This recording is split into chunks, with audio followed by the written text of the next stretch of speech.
There is a video that has been circulating on social media. It is a video of one of the Ugandan opposition leaders, Kizza Besigye, who was arraigned in a court martial today. And Kizza Besigye was looking very emaciated, very feeble. It is like if something is not done urgently, then the worst is going to happen. And I want you to watch this short video of Kizza Besigye. Issues we are raising, Your Worship, are as follows. Number one, Your Worship, deprivation of liberty of A1 Dr. Kizza Besigye without any lawful justification, contrary to the provisions of Article 23 of the Constitution.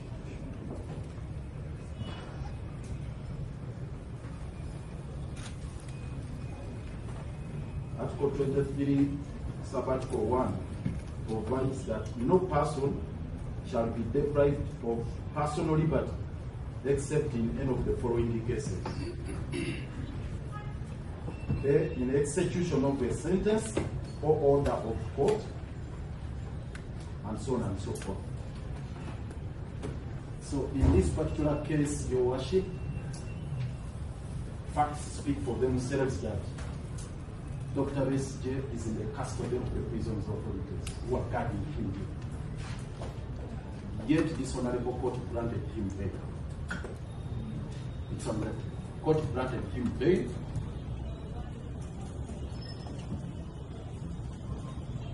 To Your Worship, he has no any pending charges whatsoever under any court of law in Uganda. For the record, Your Worship, previously there were charges that had been preferred against him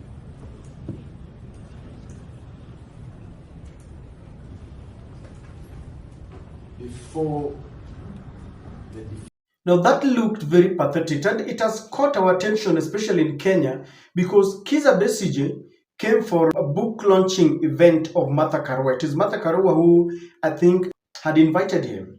And when he came, he was abducted from our own soil. And many Kenyans condemned this, both the human rights activists, both locally and internationally. And they were like, how can a foreigner be abducted in our own soil? His abductions elicited condemnation from both the local and international human rights activists, because it was very obvious that there was a coordination between Kenya and Uganda.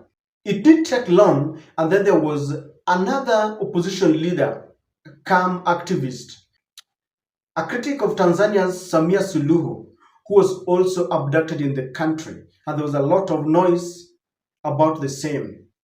And when you look at what is happening in Uganda, it really scares many, because Yoweri Kaguta Museveni is one of the very founding fathers of African nations. He's been there for long.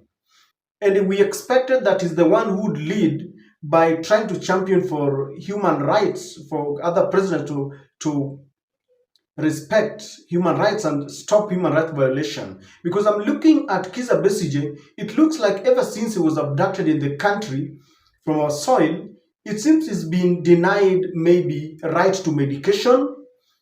It looks like he's been even denied the right to maybe some food and water, because he looks very much tortured. And this is not good for us.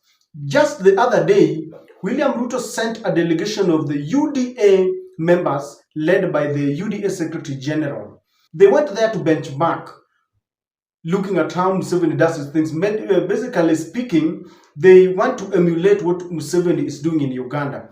And that is a concern for worry. That is why they say that an injustice to one is an injustice to everyone. So I looked at these pictures and it is like, no.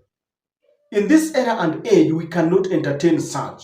Ladies and gentlemen, I want to tell you why people are concerned. William Ruto is in Ethiopia today, and there's a conglomeration of African presidents. They are seated there and they are using taxpayers' money.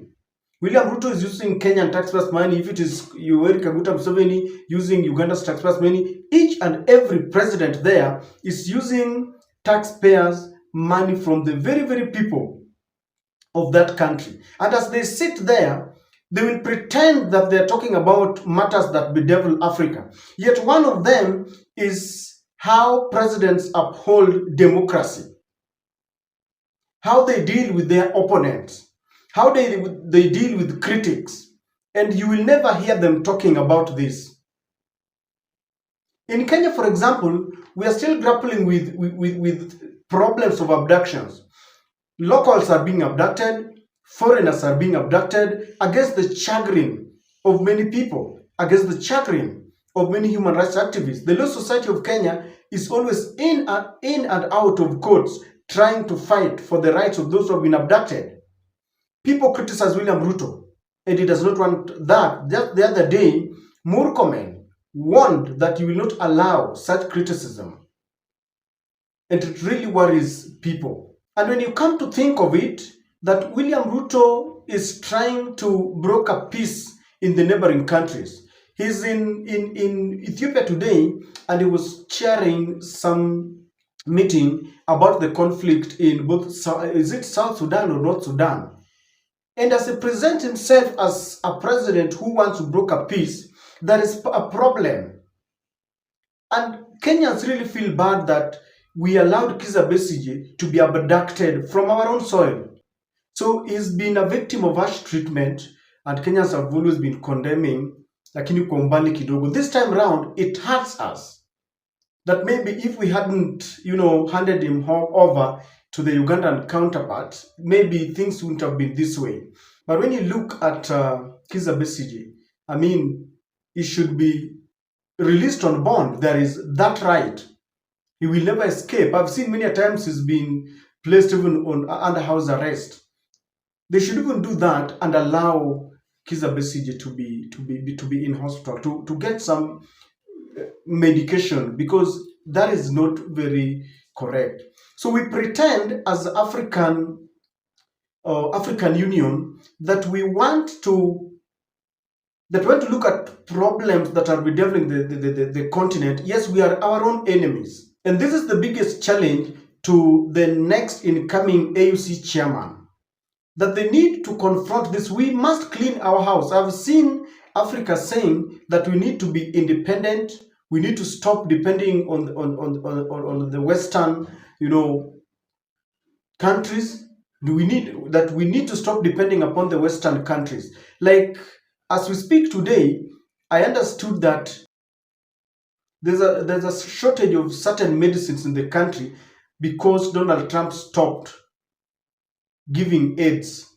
He stopped supporting the US aid. Therefore, many countries, including Kenya, have started feeling the heat. So as Africa begins to talk about self-independence, we need to start by cleaning our own continent. Because let me tell you something. What is happening to Kizza Besigye is a tip of an iceberg. If you look at the way presidents in Africa are dealing with their opponents, you will be shocked. Some of the opposition leaders have been killed. They have been harassed. Others have even flown, and they are seeking asylum in other countries. Yet they don't want to talk about it, because they know very well that each of them are victims. Kenyans have condemned this. Africa must condemn this. Both the local and international human rights must condemn this. Not only condemning, I believe that Museveni must be compelled to allow Kizza Besigye the right to proper medication. Very soon, Kenya will emulate what is happening in Uganda. Very soon, other countries will emulate what is happening to Uganda. Remember, this is not the first time Uganda is hitting headlines in our own soil for the very negative reasons. It has always been said every election year that maybe Ugandan soldiers are in the country terrorizing Kisumu people. As we speak, Uganda has held grip on Migingo Island, and our fishermen there are being terrorized. I believe so. That has not been resolved. And so, ladies and gentlemen, anyone with conscience must condemn. We need to nurture democracy so that presidents and political leaders compete on political ideologies. I found those pictures very pathetic, and I think something must be done very urgently, not only in Uganda, but I think in the other countries too. They are brewing problems. I don't know what you think. Please share with me in the comment section. If you're watching us for the first time, please subscribe to the channel, click the notification bell to allow YouTube to notify you whenever we release a video like this. Don't forget to like and share our videos. Again, thank you very much for your continued support.